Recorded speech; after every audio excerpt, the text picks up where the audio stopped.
Okay, good day guys, no? Mayroon tayong service dito guys na Sharp automatic washing machine. So ito ay 6 kg.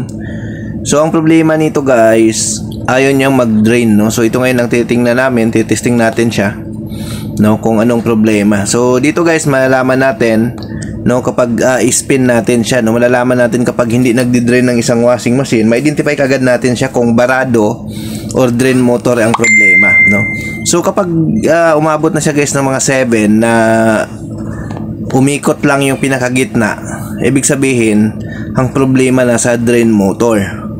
Pero kapag umikot yung drum kahit may tubig, ibig sabihin ang problema niyan guys ay yung barado, no? So yun, ulitin ko lang, mabilis natin siya i-identify kung barado or drain motor yung problema, no? Example, hindi siya nag-drain. Ang gagawin nyo guys, ilagay nyo sa spin mode yung washing machine. Kapag nag-spin siya na may tubig kasama yung drum, ibig sabihin barado. Pero kung nag-spin lang yung pulsator, yung gitna lang umikot, ibig sabihin hindi humila yung drain motor. So dito guys, sa issue na to, ang gitna lang umikot. So ang gagawin namin, tingnan namin itong drain motor sa baba, no? So silipin kagad natin, inspeksyonin natin, baka yung wire ng drain motor putol or yung string ng drain motor putol kaya hindi siya humihila, no? So ayan, no? Yan.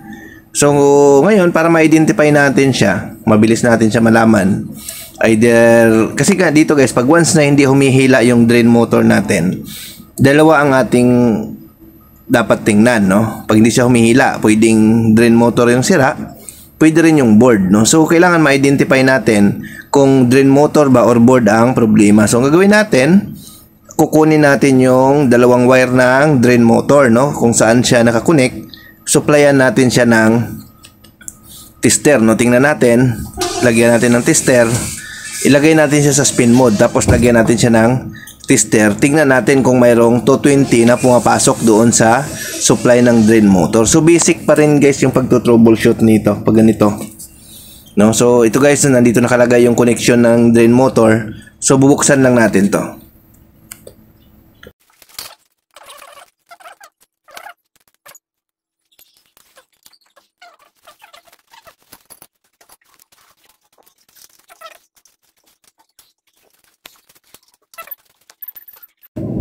So yan na guys, nilagay natin siya sa spin, no? So tapos dito guys, sa wiring na papunta sa drain motor, no, mayroon siya ditong connection or tapping point.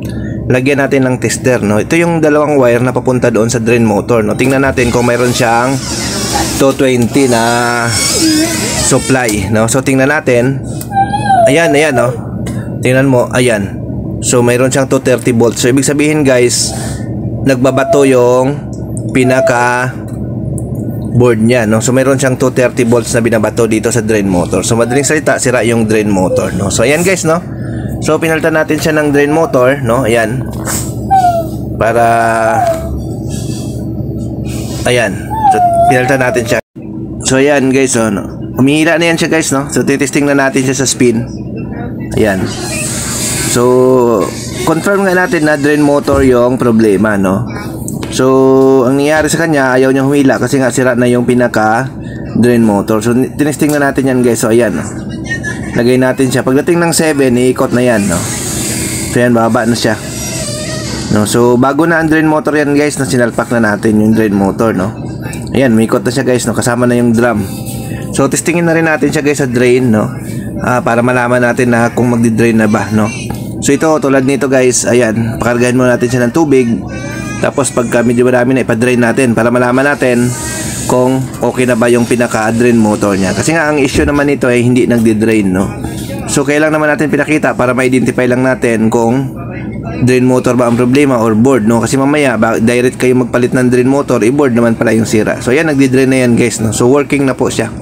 So ano yung problema niya ay drain motor, ayaw niya mag-drain. Basta guys, pag ayaw mag-drain, dalawa ang problema. Ayan yung pinalitan, either barado or sira yung drain motor or sira yung board, no? So tatlo pala, hindi lang dalawa, no?